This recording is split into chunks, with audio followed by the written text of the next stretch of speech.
LaVonne Idlette, Olympic hurdler for the Dominican Republic in 2012. I was reached out to by Dominican Republic's athletics when I was in high school. LaVonne earned a law degree while still competing. Let the media not try to tear women down for being like, no, we're rivals, we don't like each other, we're not about to hang out. She's currently writing a book titled The Hidden Wealth Code. For me, I always was a nerd who happened to be fast. When men talk trash to each other, everybody's like, yes, they're in it, they care. And when women do it, they're like, you're petty and you're not a sportsman. Hey everyone, Jamie here. Welcome to Flame Bearers Unedited, a brand new series bringing to you largely unedited conversation. We heard you loud and clear. You want to hear more stories of more elite women athletes from around the world. So let's jump in.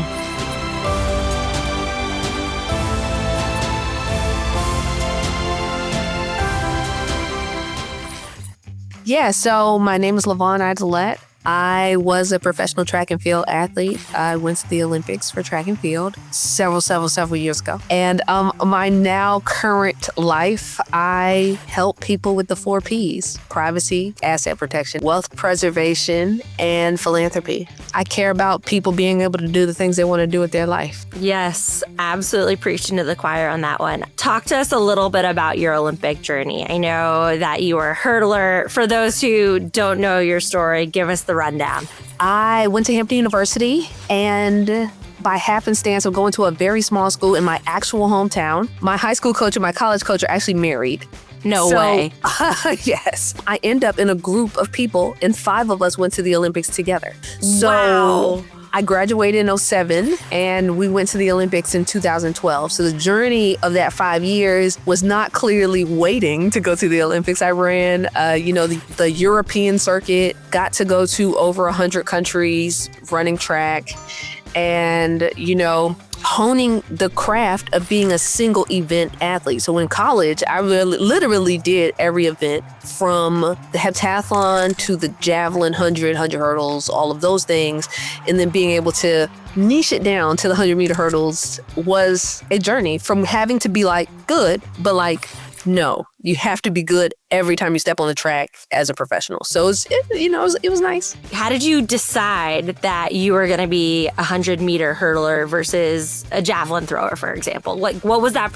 Because there's such a wide range of sports and the disciplines you just mentioned. Of the heptathlon events, my best events were the hurdles, the high jump, the long jump. Okay. And so my body basically chose. So at some point when I graduated college, I got really bad tendinitis. And so I just couldn't jump as well as I did before. So I actually went to college more like a jumper, like a long jump, triple jump, high jumper, who did hurdles in the 100 and then transitioned into becoming a heptathlete. And then, hurdles is one of my best events. Meeting a guy who said, you can run fast in the hurdles. His name is Tony Dees, and he had a silver medal from the 92 Olympics. And he's just like, you can be fast in the hurdles. I'm going to help you. And let's just say he hazed me for a year. I had to run behind his car because he said I was too fat to go to the track. And he told you that? He said yes. You were too. Okay. So heptathletes are not super fit because we have to do so many events across, you throw the shot put, you throw the javelin, you run the 800, all that. You're not as lean as a pure sprinter. And so he's like, yeah, you're too fat to get on the track. He made me run behind his car for 3 months. So it was a great transition year though, because I went from being sort of a big fish in a small pond. So we were a team of good individuals, but I'm not gonna act like I didn't get special treatment in college. I had worked hard. I had never worked hard. And so being with a person who's like, you could be good, but you haven't broken the world records. I don't know what you complaining for. Yeah. Put things in perspective. And I needed that because I had never been pushed really like that before. Throughout that period, who were the role models? You obviously had him. Who were the other people that you looked up to professionally in the world of track and field? After him, I had another coach named Dennis Mitchell, and he's the person who turned me into what I consider to be the most aggressive version of myself, because I really am not an aggressive person. I'm more like a scientist. So if you tell me, push like this, put your feet right here, boom, boom, boom, I'm going to do that. He was more like, you've got to push past how you feel and all of that kind of stuff. And when I went to train with him, a teammate of mine from college, her name is Kelly Wells Brinkley, trained with him already. And so I looked up to her. She was a couple of years older than me in school, and at the time was the American champion in the 100 hurdles and all that. And coming to train in the group with them, I finally got to see what it was like to train to be great versus like just training to run and be better and all that kind of stuff. Every day, someone feels great. The workout's going to be so hard that you're like, this is not even realistic. Like, why do you even say that we should do this? And, but it really it changed the way that I approached preparing for sports, preparing for life and all of that. And it's the reason why I was able to go to law school, finish law school, pass the bar, all while being ranked in the top 10. So cool. In track and field at the same time. Because I'm crazy. Crazy good at what you do. I know you represented the Dominican Republic, correct, in the Olympics. So talk to us a little bit about your identity, because I know you also live in the United States now. So I've literally always lived in the United States. I was born and raised in Hampton, Virginia, which is a military town filled with transient people from around the world. And so I was reached out to by Dominican Republic's athletics when I was in high school because there was knowledge that my mother is from Dominican Republic. And I used that as the springboard to learn about the country because I had only ever been to a funeral there. And because the team was so small, they gave me such a I like to go wherever I am loved. And they just gave the come, we love you. We want to help you. Wow. We want to be a part of your journey from as young as 16 all the way until I'm now been retired for 8 years and people still reach out to me, family level of atmosphere. And so even when sort of approached with, should you change your allegiance to America? I was like, nope. No way. Very cool. And you mentioned you've been retired for 8 years, and we were briefly chatting about this before we hopped on. So what have you been up to since, post-Olympics? Post-Olympics? Whoa, that's a lot. Okay, so I was in law school when I went to the Olympics. So I finished law school. That's so impressive, juggling both that. Wow. Thank you. And my father thinks that he is the brain and that I am Pinky. So he had always been saying, go get this license, go do this thing, go over here, go over here. And so I started off in the bankruptcy court because that's where you get the cheap assets. And then I was helping other athletes with looking at investments and going to meetings and sort of negotiating deals. I started that right after the Olympics and then built out what it looks like now, which is like complex estates and securities and making sure that people are advocates for themselves, the CEOs of their own lives, whether that is an athlete, entertainer, just a person. Just not letting your professionals run away with the idea that they know more than you. Yes, 100%. Yes. What about your experience as an athlete led you to do that? Because this is something that I think a lot of people don't have insight into. For me, I always was a nerd who happened to be fast. So I have an undergraduate degree in finance, an MBA, and I went to law school. So I never identified as an athlete. So I didn't allow people to box me into the you don't know, let me be in control. Yep. Idea. I also have parents who are both entrepreneurs. My grandfather is also an entrepreneur who was also a politician. And so we had a lot of conversations I didn't know were not commonplace in other people's households. So when I started talking to my friends and how people were handling them and just so your agent doesn't answer the phone for you? Do you know he works for you? What do you mean? You're the boss here. You're the boss here. Your financial advisor works for you. All of these people who are trying to tell you what to do, because I would literally have people say, I can't. They said I can't. Can't what? You're an adult. These are your things. Now, they may have better ideas on the rationale you should take going into these decisions, but at the end of the day, if you wanted to lay on it and set it on fire, it's yours. Totally. Totally. Well, it's so important. You are literally giving athletes the tools to be their own advocates. So how has that worked for you? Because I know that you have had incredible success in this space. So for the most part, the unfortunate part is is athletes don't listen until. So something has to happen to them before they like, oh, I really need to be auditing my accounts. I really need to be holding people accountable for what they're supposed to be doing for me. And so my experience has been very much, I meet them because I'm a painkiller and they have a problem and I can solve it. And then we go into the vitamins. Like, okay, now let's not let this happen again, because we have prepared ourselves for the fact that things do happen and life is life. So I've been sort of blessed that I started off from the position of being an athlete peer. And it almost blows my mind that Chris Paul still plays basketball, bro. So he was on the Olympic team. He is older than me. He was my cousin's roommate in college. No way. And like, I'm just like, it's crazy that like, so we are peers. And then like, you're on a team with people who could be our kids, our nephews, you know, so because everybody else who I work with who's like young, they all call me auntie. And I don't know how you go from being a peer to an auntie so fast. It felt like sleep, auntie.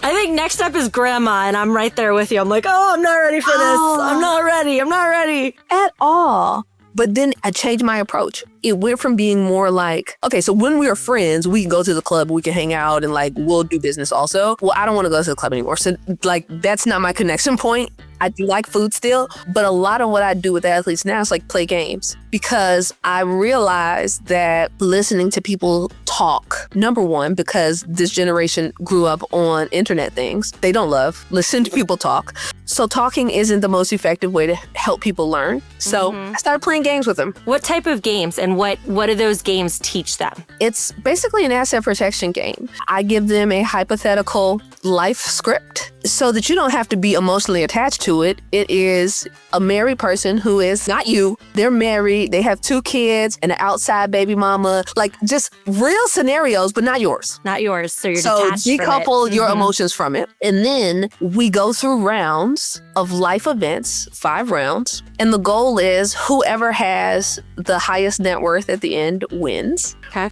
But these life occurrences are real life occurrences, like someone gets into a car accident, you get cut from a team, your mother gets really ill. So each of these life events, if your asset protection plan is not in place, you can lose a lot of things. Sure. And so it's literally teaching them the ramifications of day-to-day life and the decisions you make. So in between the rounds, they get to buy things. So houses and cars and blah, blah, blah, you know, all of this stuff. So it has some elements of financial literacy to it.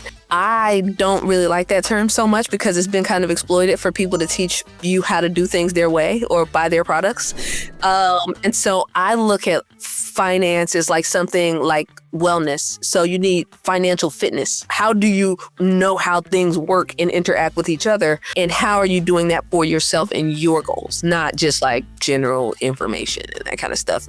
Yeah. So important. LaVonne, you mentioned that most people come to you after they've been through something. So they're like, ooh, like one of those life events happened. We've worked with just about 300 different Olympians, Paralympians from 56 countries. A lot of people in our community are current Olympians or Paralympians, aspiring Olympians, Paralympians, many of whom have not gone through that life event yet. Hopefully not. What do you want to tell them? It sounds like there's a lot of things they should be preempting. They should be thinking about before that moment hits them. Number one, who knows where your things are?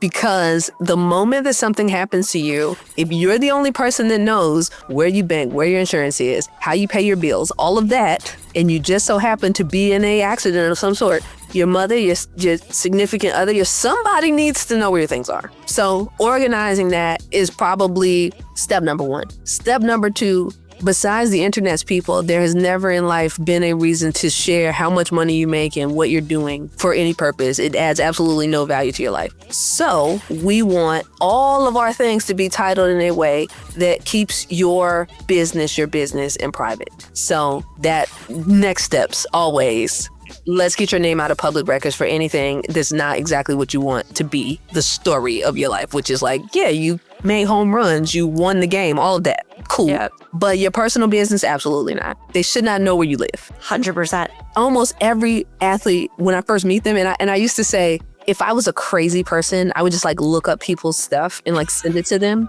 But if you don't know a person and you send them their address, they're going to think that you are out of your mind. Yes, but I can find anybody's address in about 5 seconds. Those are the sorts of things that when I first engage with them, I'm like, look at how many places I saw your address, who your wife is, what your kids' names are, what they look like, and all of this on the internet. Full of crazy people. We do need fans because the fans are great, but there's 2% of them that are out of their mind, and we have to avoid them at all costs. Yep. And there's steps you can take that are concrete, specific to protect them. Yeah, yes. 2%. Those are very scary, crazy people. Yes.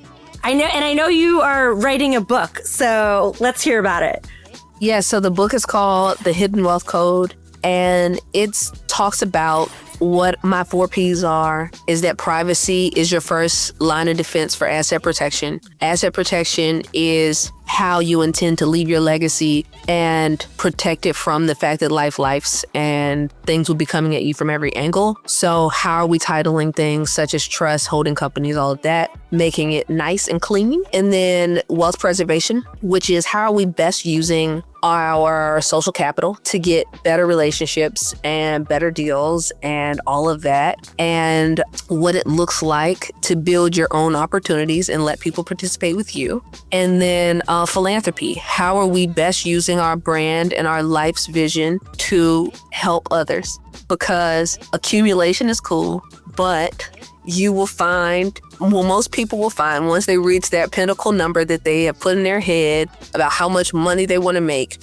that it's not that fulfilling to just Scrooge McDuck it. Like, you don't want to just swim in the money. Like, there's better things that you care about and that you could be a part of, and you can do that from your own foundation, but not necessarily doing the work. So what I set up for the most part, and this is in the book, is private family foundations, but that's just because there are a lot of people giving out book bags already. There are a lot of people doing Christmas drives already, and you can just come and partner with them. You don't have to start from scratch, build a team, all of the things. So how do we partner with people who are grassroots day to day? And we use that as also a part of our tax mitigation strategy. You are doing so much awesome work. I think people know LaVonne the hurdler, LaVonne the attorney. What are those things that for you really care about? So you talk about helping other people with their philanthropic endeavors. What are the things that get you up in the morning that are kind of fulfilling to you so you're not, as you said, Scrooge McDucking it? So I have 2 things. One, I super care about family legacy and what that looks like from the capacity of helping individuals make their family strong. Okay. So a good amount of what I do with athletes also involves bringing their families together, helping reframe the way that they look at each other and work together and that kind of stuff. So I'm super passionate about that. And then the other thing is affordable housing and economic development. And so we build affordable housing, we buy affordable housing as a family, and our philanthropic arm makes sure that the people who live in these buildings and in these houses know what things already exist for them. So when you are busy in the grind of your day-to-day life, like we talked about earlier, it's always Friday somehow. Yeah. Right? You don't have time to sit down and realize that you probably do qualify for free childcare, resume writing, skill building, all of these programs that are free that help cover things that can really change your life. Yeah. Because you're just in it, and you're just moving and moving and moving. And so our nonprofit's job is to make sure that all of our residents know that these things are available and help them with the paperwork and all that kind of stuff. That is so cool. We'll definitely want to link to the nonprofit arm's website to help get the word out. I know it has been a bit since you were competing on the world stage, but how has the world of women's sports changed since you were an elite competitor? I would say that there's a lot more conversation around women's sports. I still don't think they allow women to be competitors yet, which is annoying to me. So when men talk trash to each other, everybody's yes, they're in it. They care. And when women do it, they're you're petty and you're not a sportsman, And I'm literally, fandom is created by rivalry. So everybody wants women's sports to be a little too congenial for my taste, where it's oh, you have to hug everybody and you have to care. No way. I'm not helping you up. And I want to see that level of competitiveness and like let the media not try to tear women down for being like, no, we're rivals. We don't like each other. We're not about to hang out. You know, it's this weird thing where people are like, oh no, that's not women supporting women, but it's competition. So what would you say to the media who are pitting these athletes, but like this kind of dynamic there? Because I think you're onto something where it's like, no, we're elite competitors. We want to be able to be competitive without us being portrayed in a weird way. You don't have to turn somebody into a villain because they say they're not a fan of somebody else. Yeah, that's right. Yeah. Yeah, like Magic Johnson and Larry Bird being competitors made basketball what it became. So it's the, if you like the Lakers, you hate the Celtics level, right? We need that in women's sports versus the like, everybody loves each other. We're just out here having a good time and everybody deserves a trophy. We hate it. This past weekend, I had the honor of working with Caster Semenya. I brought her to Harvard to speak. She's a 3-time world champ in the 800. And she was like, no, I want to kill you when you're my competitor. Like, I don't want you to beat me. I want to kill you. Like, I'm sorry. That's just where I am. So I completely hear you on that. 2 questions that we like to end with. The first is, if younger you was sitting next to you, what would you tell her? What do you wish you knew? Younger me, I would definitely say it is okay to fail forward, and that like anything that isn't going to matter in 5 years shouldn't get more than 5 minutes of your attention, that you should lean into hard things sooner, because athletes, we do tend to go where we naturally will excel and avoid everything else. And so embrace hard things, embrace challenge. In the end, it all works out. And if it hasn't worked out yet, it ain't the end. I'm going to mess up whose quote this is. Okay. But the person who thinks they're great is right, and the person who thinks they suck is right, because belief matters more than everything. And that's in sports, that's in life, that's in business. And I watch people who, you know, if you had to compare apples to apples, you'd be like, not a genius, be really successful because they just believe they should, and they can, and they do. Yeah. And belief will get you up in the morning. So just believe. And if you need somebody to give you permission, I'm giving it. Yes. Question that we like to always end on is, what one action do you want our community to take after hearing your story? I would say follow me on Instagram, La Hurdles 2. If I'm coming to a city near you and having a asset protection game, pull up. It'll be on social media. I will definitely press it. And pre-order my book, thehiddenwealthcodebook.com. Thanks for tuning in to Flame Bearers Unedited. If you like what you're hearing, please leave us a positive review on your favorite podcasting platform or YouTube. If you want to see more behind the scenes coverage, follow us on social media. Instagram, TikTok, Facebook, X, whatever platform you're on, we're there too. Thanks, and we'll catch you on our next episode.